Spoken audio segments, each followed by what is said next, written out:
दोस्तों, दुनिया एक नए दौर में दाखिल हो चुकी है। ऐसी दुनिया जहां जंग बंदूकों से नहीं, इन्वेस्टमेंट, इन्फ्लुएंस और इंटेलिजेंस से लड़ी जाती है। और इस जंग का सबसे बड़ा बैटलफील्ड है एशिया। एक तरफ इंडिया, तेजी से उभरती हुई इकोनॉमिक पावर, और दूसरी तरफ चाइना, जो खामोशी से अपना जादू चला रहा है। हर पड़ोसी मुल्क को अपनी डिप्लोमेसी के जाल में लपेट रहा है।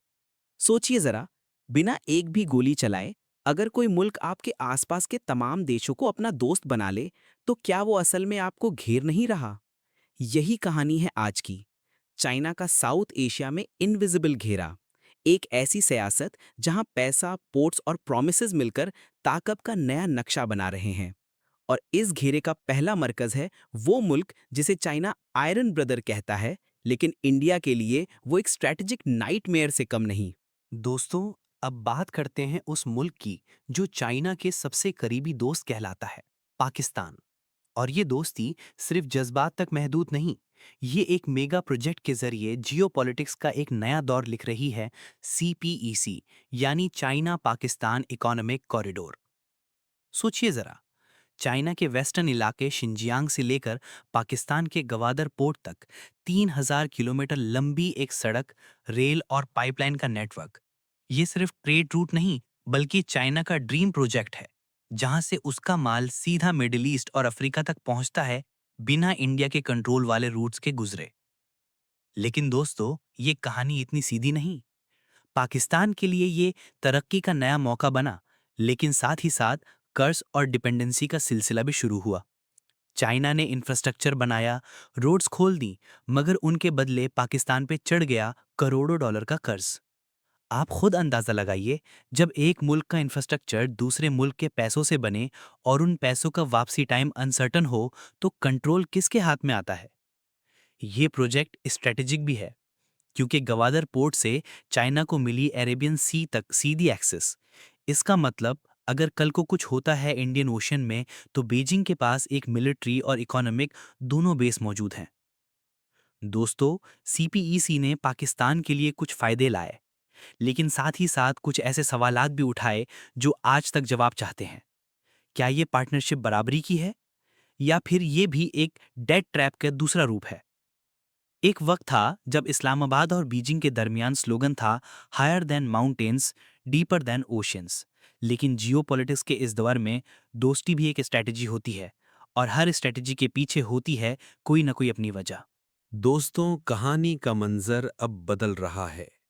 सोचिए, एक छोटा सा जजीरा मुल्क समुंदर के बीच, जहां सब कुछ शांत लगता है, लेकिन अंदर से एक ऐसा तूफान उबल रहा है जो पूरे साउथ एशिया का नक्शा बदल देगा।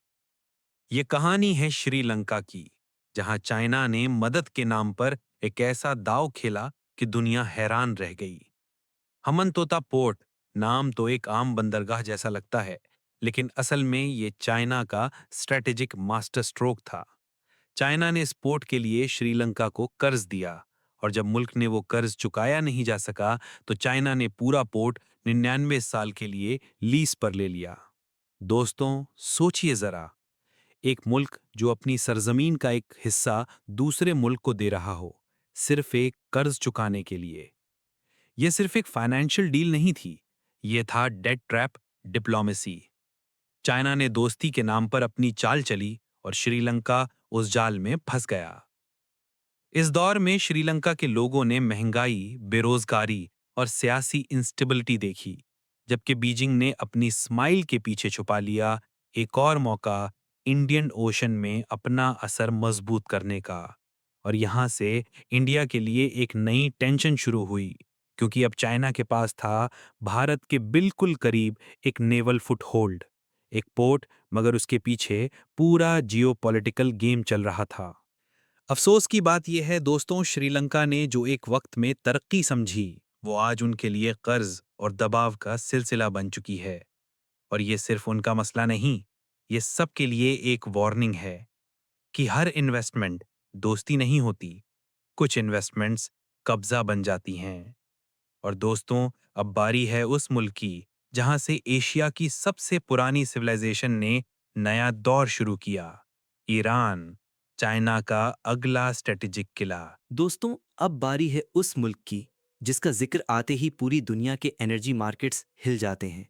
ईरान, एक ऐसा मुल्क जो सैंक्शंस के दरिया में डूबकर भी अपनी जमीन पर खड़ा है और अब चाइना के साथ मिलकर एक नया जियोपॉलिटिकल इक्वेशन लिख रहा है। सोचिए जरा, एक तरफ अमेरिका के सैंक्शंस, दूसरी तरफ मिडिल ईस्ट के टेंशंस, और बीच में चाइना ने ईरान से मिलकर एक 25 साला स्ट्रेटेजिक डील साइन की। इस डील के तहत चाइना ईरान के ऑयल, गैस और इंफ्रास्ट्रक्चर में $400 बिलियन तक इन्वेस्ट करेगा। अब सोचिए, इतना बड़ा इन्वेस्टमेंट किस लिए? सिर्फ ट्रेड के लिए? नहीं दोस्तों, ये है पावर का गेम। ईरान को इस डील से मिली सांस लेने की जगह, चाइना से पेट्रोल बेचकर अपनी इकोनॉमी को बचाने का रास्ता। और चाइना को मिली एक स्ट्रेटेजिक एंट्री गल्फ के दिल तक, जहां से दुनिया का आधा से ज्यादा ऑयल गुजरता है। दोस्तों, ईरान सिर्फ मिडिल ईस्ट का एक मुल्क नहीं, ये एक गेटवे है एनर्जी और इन्फ्लुएंस दोनों के लिए। अगर कल को स्ट्रेट ऑफ हॉर्मुज में कुछ भी होता है तो चाइना का फायदा और कंट्रोल दोनों बढ़ जाएंगे। और सबसे बड़ी बात, ये सब कुछ इंडिया के लिए एक जियोपॉलिटिकल हेडेक बन चुका है।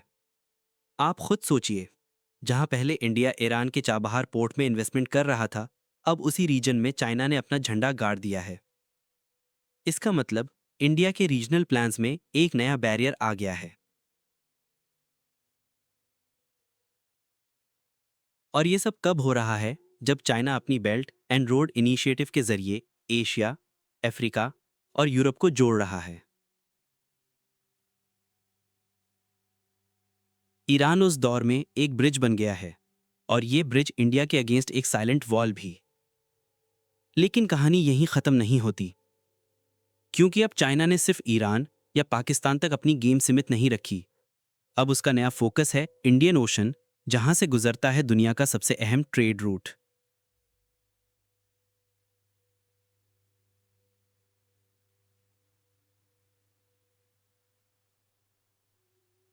दोस्तों, अब बारी है उस स्ट्रेटेजिक मकाम की जहां से हर बड़ी कुव्वत अपना समुद्री किला बनाती है। इंडियन ओशन, चाइना का साइलेंट एक्सपेंशन जोन। दोस्तों, जरा आंखें बंद करके सोचिए। एक समुंदर जहां हर तरफ से जहाजों का मेला लगा है, जहाज भरे हुए तेल, सोना और टेक्नोलॉजी से।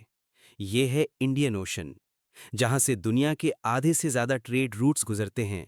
और यही वो मकाम है जहां चाइना ने खामोशी से अपना गेम सेट करना शुरू किया। अब कहानी कुछ यूं है कि चाइना ने पहले रोड्स बनाए, फिर रेलवेज, और अब बना रहा है पोर्ट्स।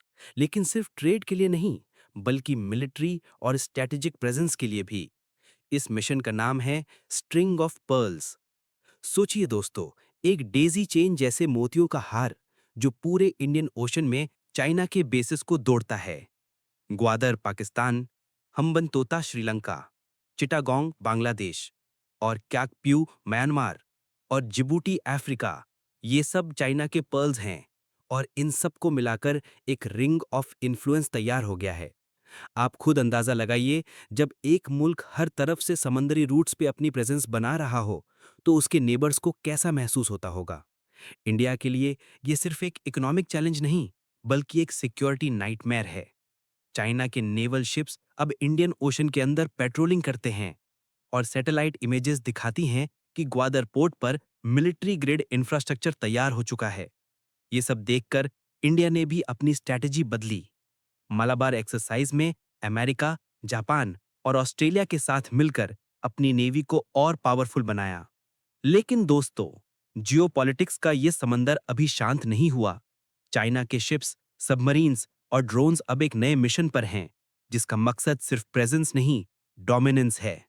और सबसे इंटरेस्टिंग बात यह है कि ये सब कुछ बिना किसी जंग के, बिना गोलियों के, सिर्फ इन्वेस्टमेंट्स और इंफ्रास्ट्रक्चर के जरिए हो रहा है।